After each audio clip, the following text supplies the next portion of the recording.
am responsible. AI companion. Okay, first things first.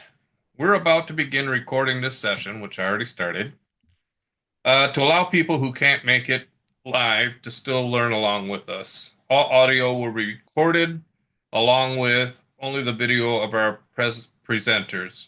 Screen shares, video of our presenters and participants will not be included, so if your Zoom name includes your last name, please rename yourself to only include your last initial.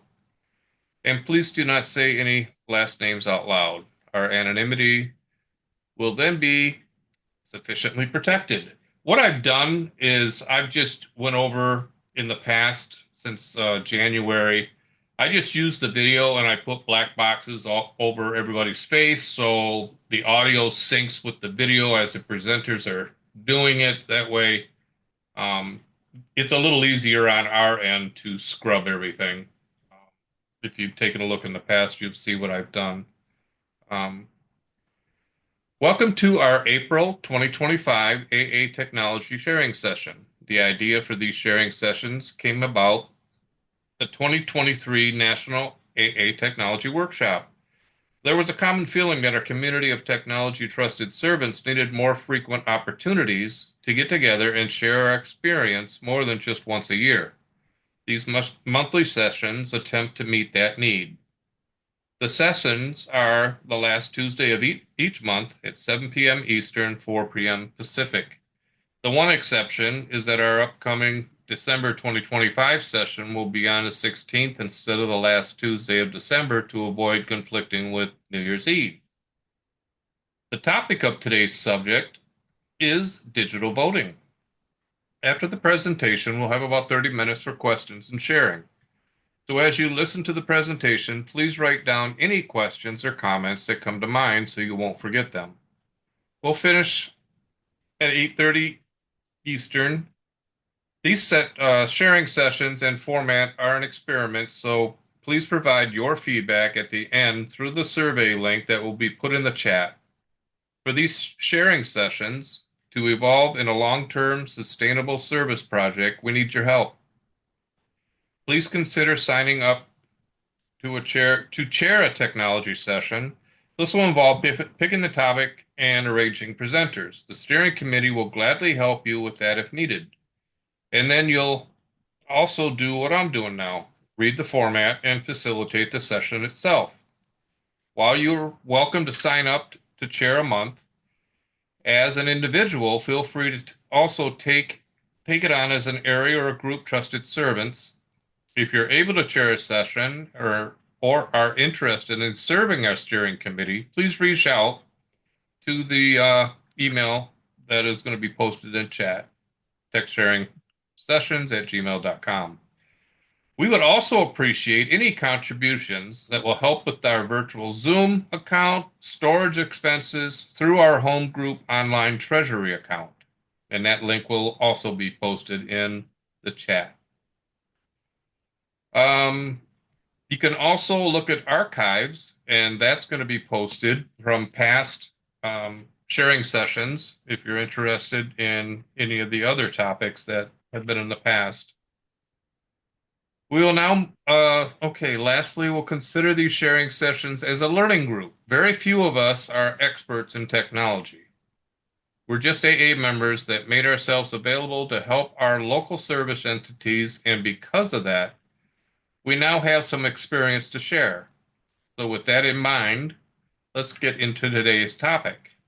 Our first presenter is Jacqueline, right? Out of Area Jacqueline. 6.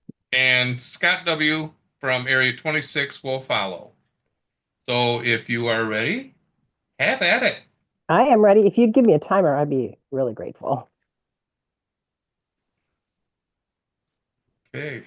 Okay. So thank you so much, Trusted Servants, for tech sharing. I really appreciate your making yourself available for this. I was there at that 2023 National AA Technology Workshop, and I was driving one of the co-founders of this tech session, and got to see the idea being born into reality. So it's so cool. just to have everyone here. And I see a familiar face, Don L. From my area, also on our current hybrid team. So I really would like to leave some time for him to pitch in, and I'll try to finish early so he can add his experience, strength, and hope. So I'm Jacqueline P. I'm an alcoholic. My sobriety date is November 13, 1991. I've been in service all that time in Alcoholics Anonymous. I've been in general service going on a decade plus. And I currently serve my home group as literature lady. And I am a web editor for the area website. I'm going to share, and the last panel 73. For the last 2 years, I was a tech chair, and I'll tell you what we got up to here. So this is a presentation that I created in 2024, last year. So why did I do it? I'm not going to read through everything, but I'm going to give you the highlights. And in our 2022 area election assembly, the election went over time with one office unfilled due to venue rental time limitations. So the idea is like change ideas about how we do our voting process. And there was lots of ideas floated. And so the tech committee said, hey, there's vote by text out here. Some groups in our area have tried it. Other areas have tried it. So let's look at that. So this slideshow is a research, and you can have this slideshow if you like. I have my info at the end. So I have this quote by Bill W. about the importance of communication and how technology is incredibly important to communication now. And that's how I believe, and many of us in technology and AA believe that that's how technology can really give growth to Alcoholics Anonymous and serving the suffering alcoholic. So in 2022 at that election, we had a couple ways of voting. One was like when we were in person at the area committee meeting, we'd just do the hand raising, and the officers or whoever would tally that. And then we would have an online result because we were hybrid. And the tech committee facilitated that poll. So that was pretty simple. And then for the elections, it's a larger venue. We had almost 400 people there. We had in-person paper ballots combined with the online results of the electronic poll. That whole thing was not facilitated by our area, by our sister area. And so it was a real, and you have to understand, for each of our 8 offices, at least 10 people stood for each office. So it took a really long time. So we launched into some research for what's out there in terms of what are the platforms for technology platforms for voting by text.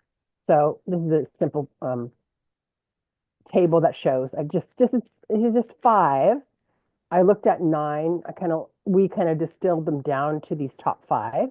Looking at cost, looking at the viability, limitations. So to us it seemed like Digital Joy was up there. So what do we do? So we told the area, here's the options. You can vote with a smartphone, your Apple or your Android. You can vote on, and if they're at home, vote online from their laptops or their pads. These platforms gives real-time results, allowing for that instant tabulation. And they all had data security. And there were some questions when this topic came up, like, well, is our data going to be safe? Is our data going to be sold? And it's like, no. All of these platforms know that that's a big concern. So how can it work? We just outlaid a process and the equipment and the steps it would take. So here we have laptop 1. The candidates are entered into the system. Laptop 2, the candidates are displayed on the screen. Laptop 1, launch vote. I can't remember what we did at the assembly, but everyone gets a QR code. It's the same QR code throughout the whole event. So you never have to redo it. And the poll is launched, and you're told then, and by the team, voting is launching now. So if you jump the vote, then you have to probably cast a paper ballot because these systems are fail-safe. They don't allow a second vote on the same office. Okay, so members vote. A laptop number one instantly gets tabulated into the voting platform. Laptop three, we feed those results, the real-time outcome, into our third legacy worksheet. And that shows who got what kinds of votes. Is there a substantial, in the 2/3 majority? And then if not, on and on we go. So what do we need? And then once you go through several rounds with 14 candidates, there's never really a clear one coming. And then finally, at the end, laptop two projects the election results on the log screen so everybody can see. And it's all transparent. Everyone's seeing the third legacy spreadsheet. So there's no big question. It's not a secret. All the numbers are out there. So what equipment do we need? We need Wi-Fi, of course. We need robust Wi-Fi. We need a voting platform, whatever that was. We need 3 laptops. We need 1, 2, 3 operators. And we need those trusted servants, not from our area, from another area, to run the election and to verify. Okay, so what did people say who used these things? This is our research, right? So Area 72, they used it in 2023. They had 400 voters. It was easy to use. They trained the voters at the pre-conference assembly. Only 4 paper ballots were submitted through that whole election. And that same QR code and link is used throughout the panel, the 2 years. It shortened their election by 3 hours. And their first ballot was to identify the voting members, whether you were a GSR, a district committee member, a district committee member chair, officer, etc. And then Digital Joy was used by a group in CNCA who had 30 voters, and they said, oh, it's so easy to use.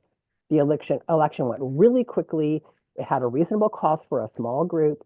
They, again, used that QR code, which is published ahead of time and put on table signs like this is, education. So there's you don't have to spend a lot of time, answering questions.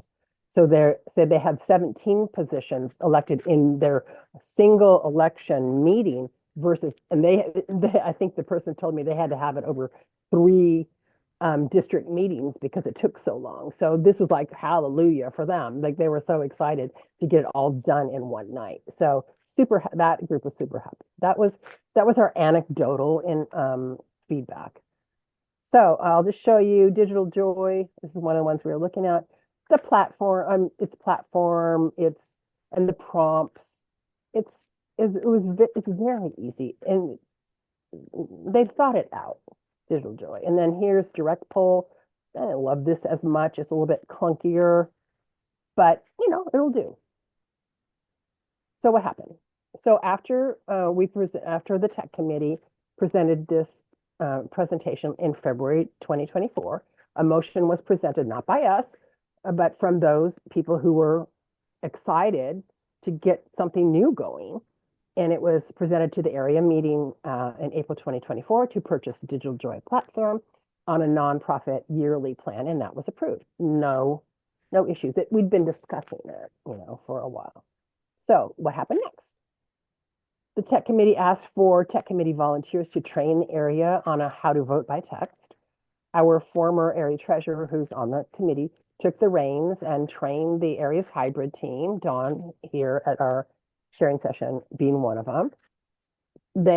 He worked with the hybrid team who runs our hybrid area committee meetings and assemblies.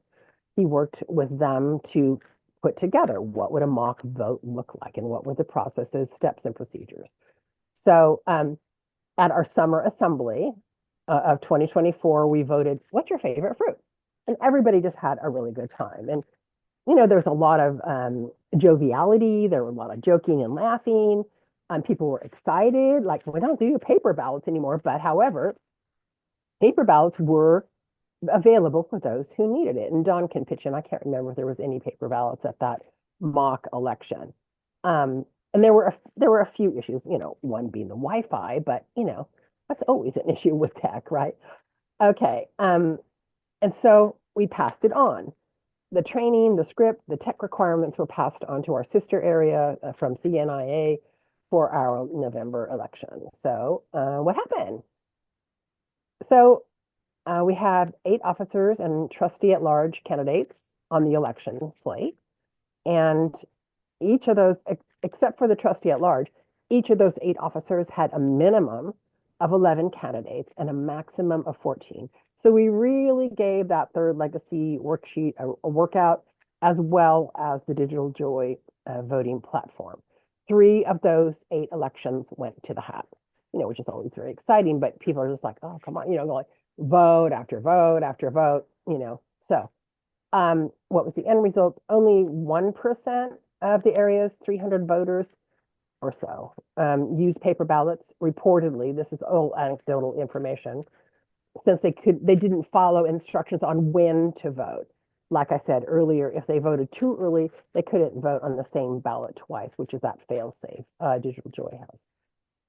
And so the technology allowed for instant tabulation and display. And the result, I mean, I'm no longer on the tech committee. I'm on the web committee. We don't know. The area may likely continue the text to vote practice, but it really does depend on the will of the area. So thank you for allowing me to be of service and for these slides and questions. Here's my info. But I also want to loop Don in to give some of his feedback. So I know that he can enrich this conversation. Let me stop share this slide. Don, would you like to step in and give your feedback? Yeah, hi, Jackie. This is Don. I'm the hybrid event coordinator for Area 06, California Northern Coastal Area.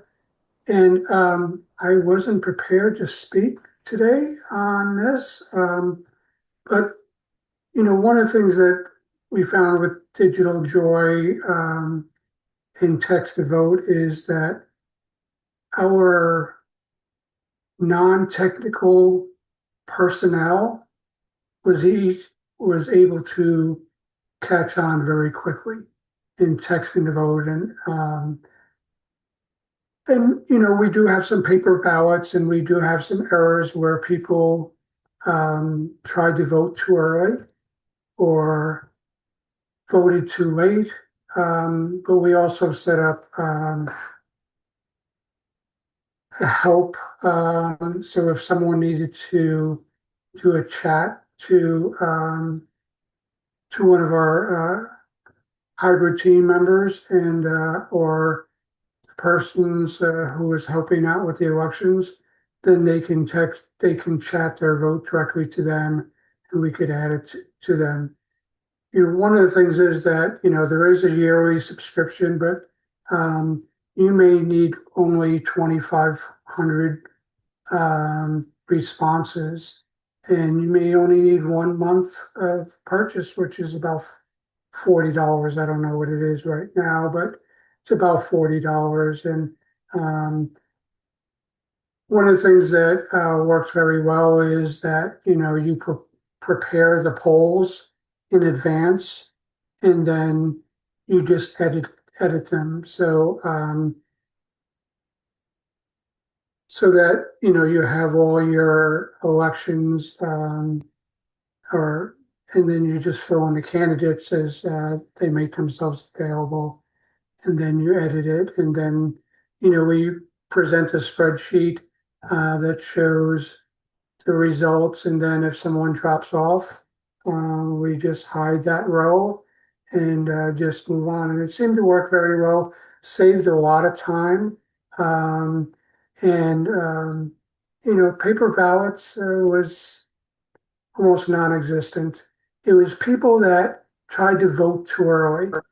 And what I found was that I would launch the poll first, and then I would announce polling is voting is now open to eliminate people trying to vote ahead of time, or they would vote too late because they may have stepped out of the room and then they couldn't vote, um, and then they find out that when they go to the next ballot, it'll say, nope, you've already voted.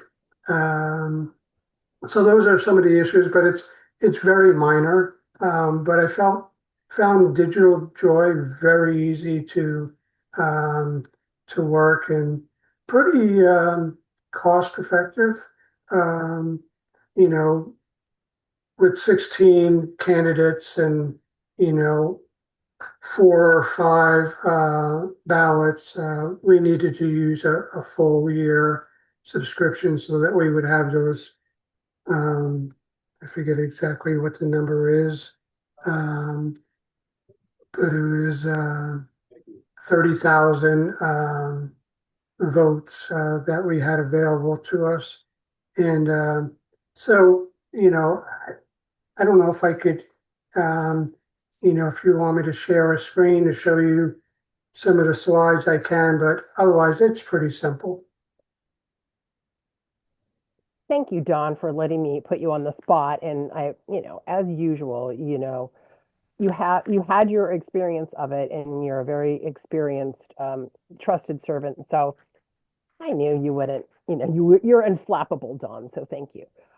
I do want to mention that the spiritual component, here's what I will say, the spiritual component. After that 2022 election assembly, it really created a lot of frustration and a lot of unease, a lot of discomfort because we couldn't do our business in a timely and efficient fashion. And so I would say that those general service trusted servants who were at that election, like we had a spiritual hangover for like, I don't know, 6, 9 months. That's what I would say to you. And just, that becomes the work of our recovery program, right? And also as trusted servants of the area, really trying to implement concepts right alongside the principles of the steps and traditions in order to be, forgiving and compassionate and understanding and to be creative with each other. That is the beauty, that, you've heard it said a million times. This is a we program. None of us cook up anything by ourselves. We do it together. And so the frustration, my point being that that growth came out of frustration. And so that's like at the area level, right? But just as I know from my own personal recovery that I would only grow spiritually, mentally, and physically if I had that, discomfort and suffering and pain. So it's just kind of a bigger mirror on the recovery process. And as when the tech committee presented, the results of this research, you could sort of like, and then people would come to the microphone and say, yeah, we were, hecka disappointed, but no, we're kind of excited, so you could feel things spiritually, at the area level when potential solutions were presented. And again, this is general service, right? And so as some of you may know, the business of general service, kind of grinds slowly. And it took, and it wasn't the tech committee's responsibility at the area to say, hey, we're going to make a motion now. That's not our responsibility. The way that general service business works is that we present information, discussions happen, somebody gets excited and motivated, and they craft the motion. So it didn't come from us. It came from, of course, our extended circle of techies, in Area 6, which is our coastal Northern California area. But I just want to make that clear that the tech committee didn't push for the motion. We just said, hey, here's the information. and here's what we think what needs to happen. And I did forget to mention one thing in that when I did that research part of the slideshow, which is that we needed a projector. You know, the area happens to own one with all our fabulous tech equipment. So we own one, but just FYI for anyone who wants to sort of like do a viability study, like, yeah, you're going to need a projector. And at this particular venue that we had for the 2024 assembly, fall election assembly, we had an amazing facility that is just all plug and play. And that the tech team's hybrid committee was like ecstatic about all the tech abilities that was offered. So that's not everywhere that we go, right? Whenever we always take our show on the road for our assemblies because our districts bid for the assembly, and we have often problems with Wi-Fi. So like these things are not a given, right? You really have to, and like Dawn can attest and attest to, that you have to go and do a scope of your facility to see if it can deliver what you need technologically, or do like we do, buy a bunch of hotspots and routers and, be prepared to beef it up. So, as I said before, and I really appreciate Dawn just jumping in. If you want these slides, and of course we're going to have Q&A after our next presenter. But I'm happy to answer any questions. I'm sure Dawn is. I'm happy to share the slides. But like I say, the spiritual ramifications I feel were great. And this is really something to notice about technology, right? That there was all this frustration and gnarliness. Everyone's like kind of huffing and puffing around like, oh, that was yucky.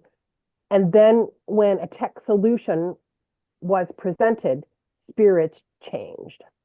And then at that assembly, everyone just kind of like was happily voting there, with their phones. And, of course, there were a few like, I can't vote me again. But, either they had our sister area had the delegate, the alternate delegate, the area chair, like they were going over and taking you about and saying, yeah, let me see your phone. Oh, yeah. You know what? You voted too soon. So again, implementing those spiritual principles of kindness, tolerance, understanding, and just, letting people know this is our process. So like, just hold your horses, because like it's not ready, fire, aim. It's like ready, just wait, and then so it's a wonderful learning opportunity if your group wants to implement this. If your district or area wants to implement this, please, use me, use Dawn, or anybody else, or your next presenter as a resource, and we're happy to help. Thanks for letting me and us present on this. That was awesome. Thank you. I really liked how you brought the experience and the emotional aspect of what you went through and the spiritual aspect as well. That was pretty cool. Can we give these guys a hand, please? Thank you. Yeah, we'll have questions at the end. And if Scott, you're ready, you are on the spot, buddy. All right. Yes, hang on. Let me interrupt you just for a second. Could you share in chat that link to your PowerPoint, please? That would be awesome, and I'll get it on the doc. Jacqueline, thank you. All right, Scott, thank you. All right. Could you give me co-host again? I think I lost it somehow right when I gave you host. Hello, everybody. My name is Scott W. I am an alcoholic. I am currently a GSR and a alternate DCM, and I serve on the tech committee. I have a sobriety date of December 3rd, 2021. I've been in service for all but the first 3 months of that, at which point I joined the tech committee.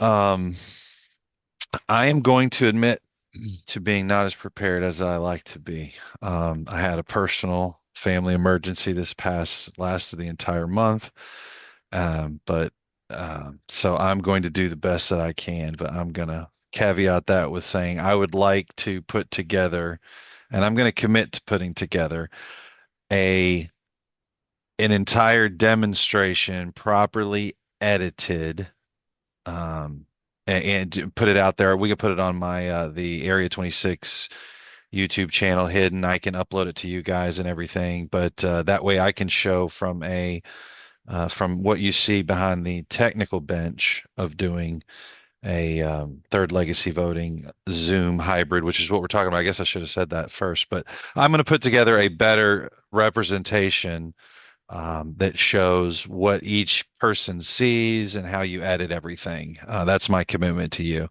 now that my personal situation has kind of cleared up. So, all right. So Area 26, yeah, that is Kentucky and a couple of parts of Indiana, Clark County and Floyd County, Indiana, where I live in Clark County, Indiana. All right, so I put together this little presentation here, how our Area 26, conducts third legacy voting via Zoom. So we have now done this twice. This October coming up will be our third. The first time we did it, we actually hired Tech 12 to do it. And I think I'm thinking I want to make a company called like Tech 12.5. I want to do it too. I mean, this stuff. I don't feel like it's that hard, and it's really fun. The situations that you encounter are everything's solvable, right? And so they use Tech 12. That obviously costs a lot of money. The next 2 years after that, people Zoom had come a long way in that 2 years, just after, during COVID and just after COVID, especially a lot of new features came in, and so the area decided to try to use those features. And so I was actually part of the tech committee then, would have been not this past October, but the one before. And so I got to kind of design it from the ground up. Didn't see a whole lot online. I think I found one YouTube video that was from a grapevine. I can't remember. But I came up with something that I think works. And I actually presented this at the NATW this past November, did a birds of the feather on it. So let's go. So the number one thing that we do in our Zoom is we use a naming convention to differentiate if someone is a voting member or a non-voting member. We do that in all of our hybrid meetings that are going to involve voting, just so that we can kind of keep track of things. Now, is there a hardcore register? Is anybody going behind the scenes and trying to match up faces with names and figure out if anybody's, BSing us? No. We're gonna we're not taking it that hardcore. We're not an HOA, but so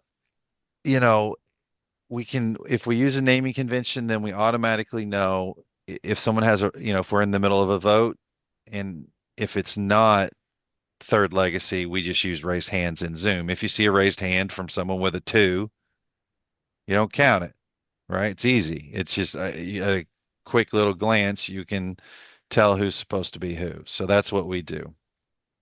Now that does require a semi-constant. It doesn't have to be constant, but you have to have an admin presence in the Zoom meeting, which we have struggled with, believe it or not. I'm not the tech chair, so I can't really go hardcore about it, but it's been hard to find Zoom admins, and it doesn't even have to be somebody on site. But it's something I really think I need to put some more effort into, is trying to figure out how to get Zoom admins. We do something similar to Jacqueline's area where we bid out, and the different districts bid out for it. So you never know which DCM you're going to be dealing with, which, some of them have host committees, some of them don't, some of them have grandmas. Like, you never know what you're going to get. So, but we need to wrestle up some Zoom admins from every district, because it helps a lot. So Zoom room sorting. So for the third legacy voting, the question was, and of course the requirement is from the area that only voting people vote. And when you're doing third legacy, the secretary actually has to account for those people as well. It's a little more official. And so we decided that during voting, first off, voting would only occur in the main room, which means that anybody with a 2 gets moved to a breakout room.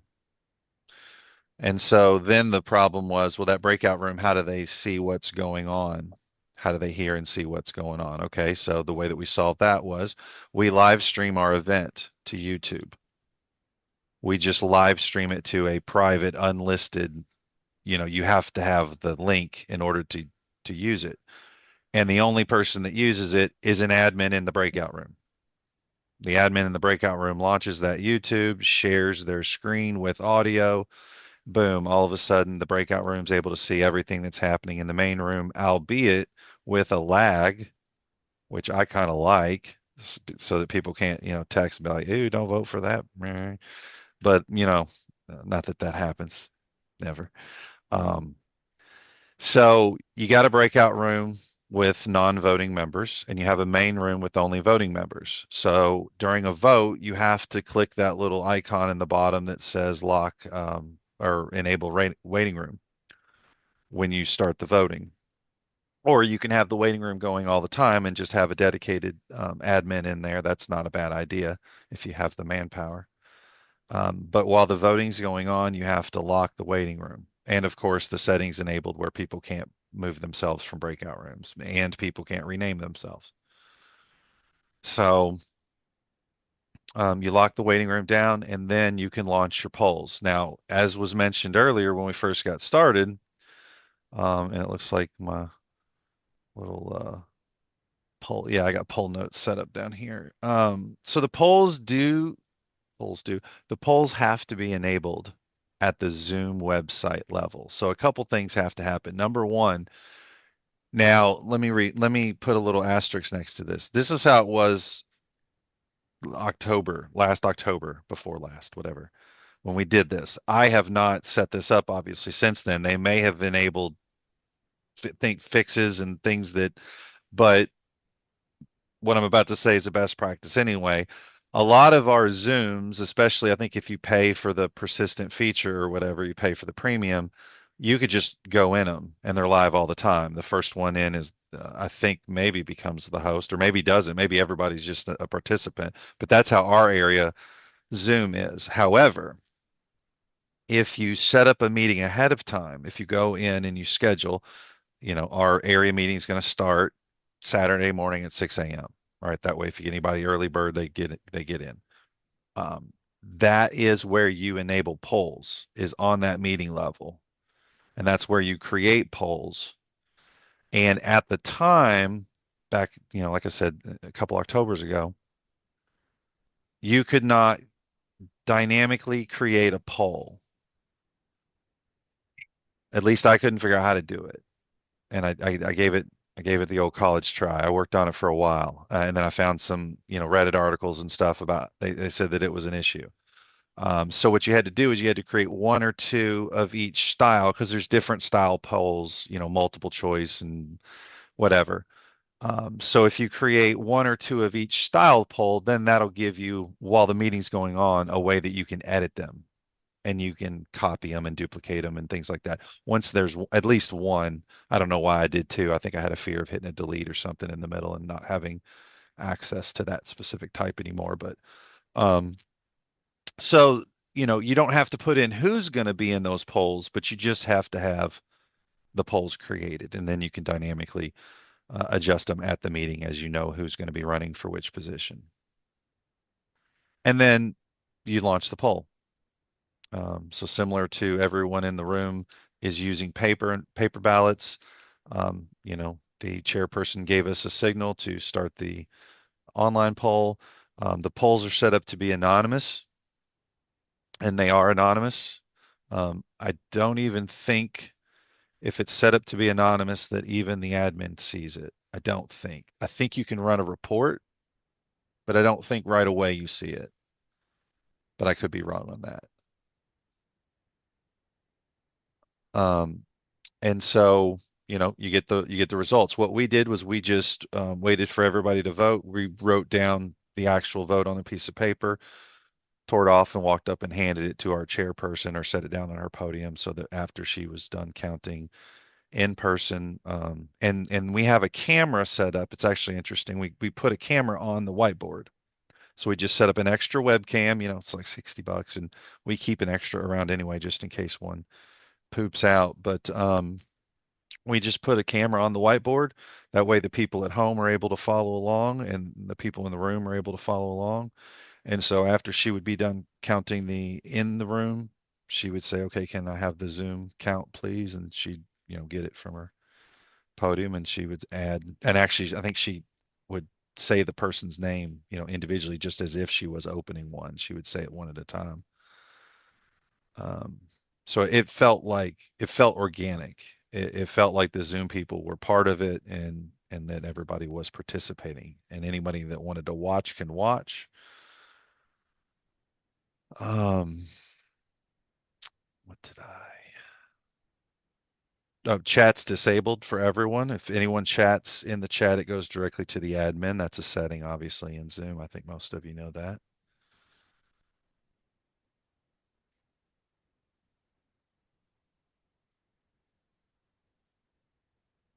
Yep. Yeah, so members joining, in the middle of a vote, or anybody mid-vote or late, or if they drop out, that's unfortunate. We're not going to be able to let you in on that one. And we didn't have any problems with that last time.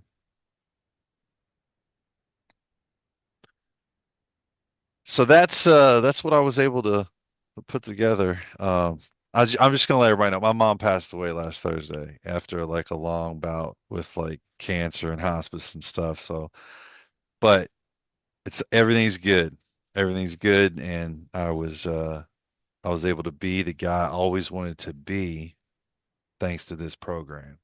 So that's all I got. Well, thank you, Scott. And thank you again for the presentations. If you could forward this to me, the presentation, that would be great, and I could get it on the doc for archives. Get back to. Okay, we'll now move into questions and sharing. If you have a question on the topic or would like to share your own experience on the topic, please raise your virtual hand under reactions. Please keep your share to 3 minutes or less. If your share does reach 3 minutes, I'll give you a gentle reminder to wrap up. Questions and sharing. Okay, we are all set. Any questions for the presenters? Or any experience yourself? Go ahead, Fred.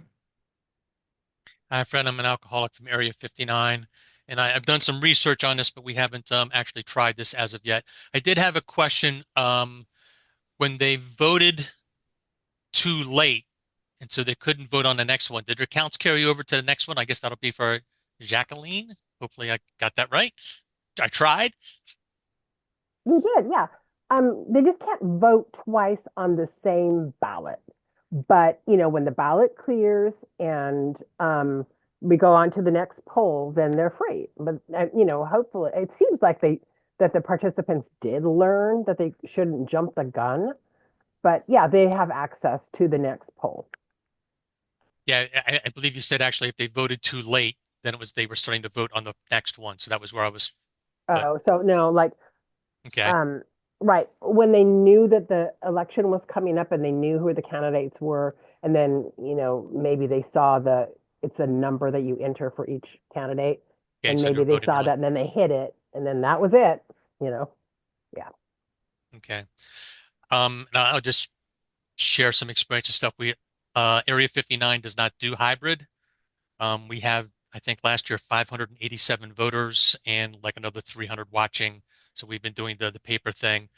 And what we've been talking about doing is just pre-listing a username and password in some of the software. And then we could just put them in envelopes and hand them out to the GSRs that are present because they have to be verified by the DCM for their districts. But at this point in time, yeah, and we're doing that because ours is you have to be in person to vote, so we don't want anybody like sending the poll to somebody who's not present. But yeah, I thank both presenters for their presentations. Thank you.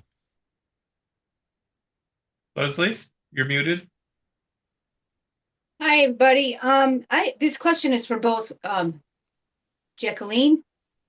Did I say it right? Okay, and Scott, both. For your voting process, I'm curious about your area's process. And do you guys know who's voting prior to the assembly, or who's running prior to your assembly? And No. do they It's submit always certain it's always resumes? that for Area 6, it's always that spiritual component of like, okay, who's available for area chair? And it's just like you can't know. It's a spiritual momentum. And sometimes people who stand up didn't even know they were going to stand up. So there's really no predicting who's going to be on the ballot. With the proviso, of course, who is eligible at our area. Previous area officers, district committee member chairs, and our area committee chairs.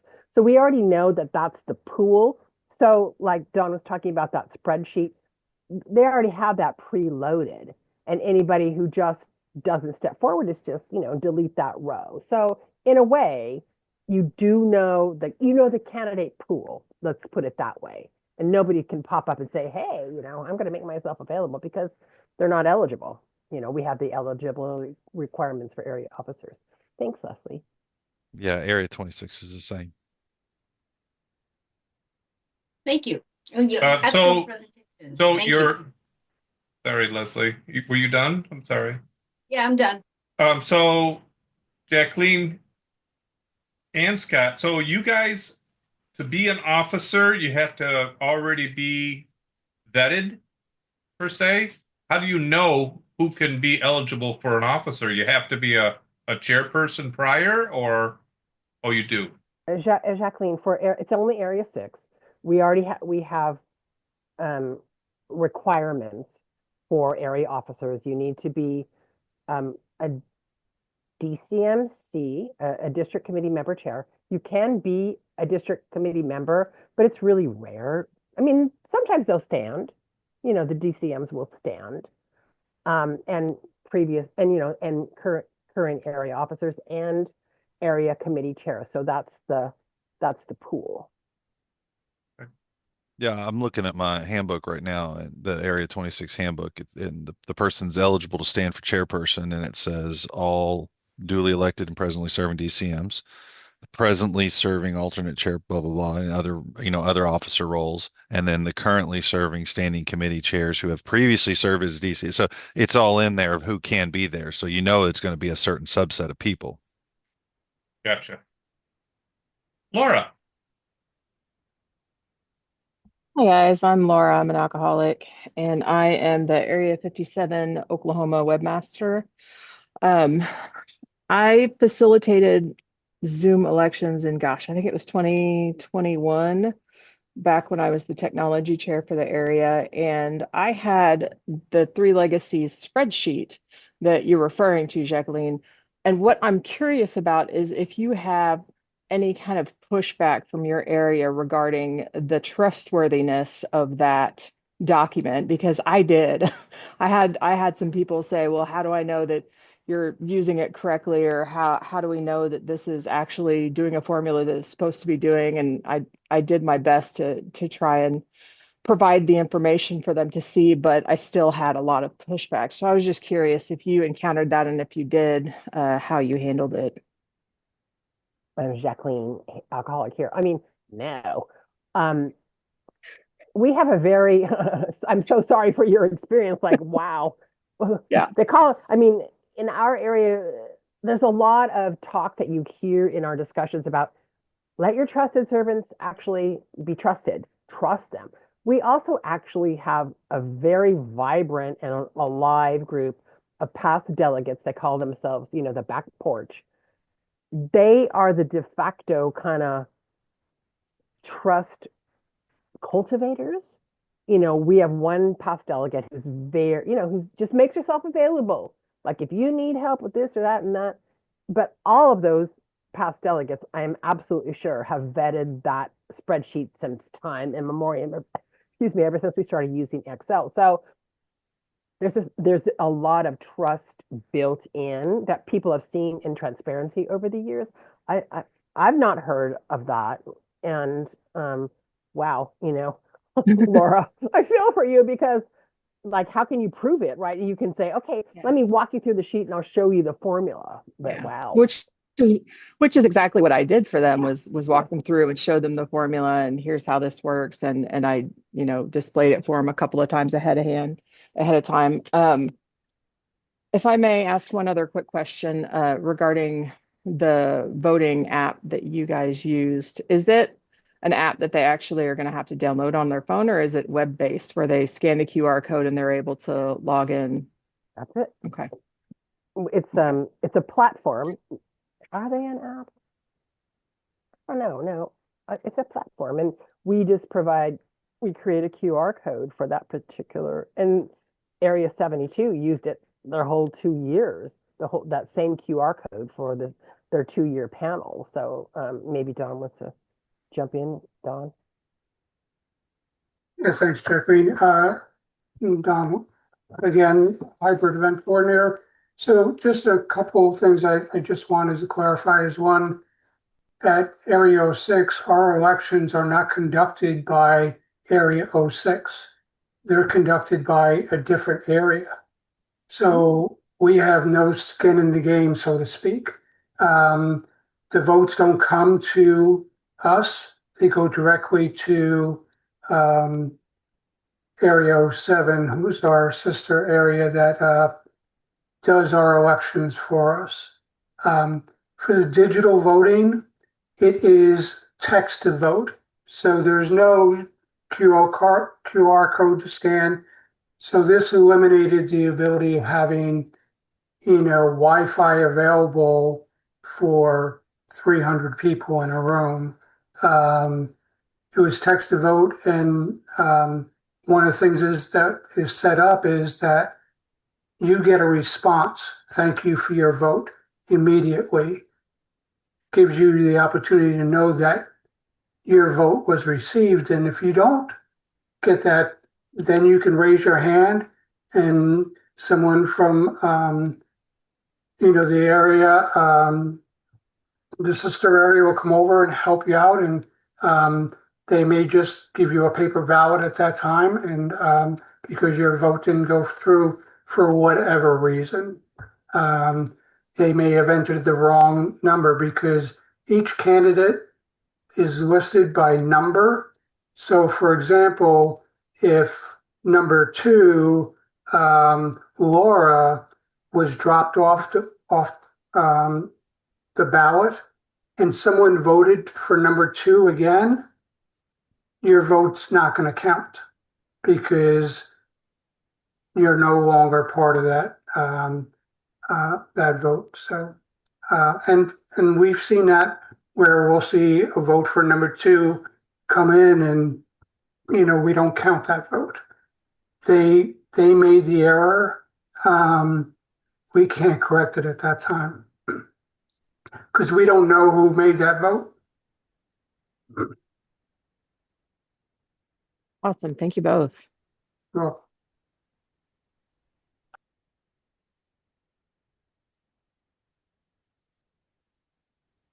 We still have time.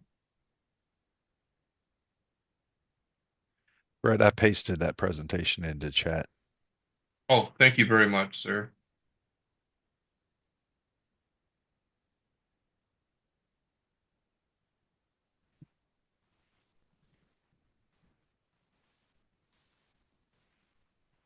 Okay, seeing no more questions, that brings us to the end of our session.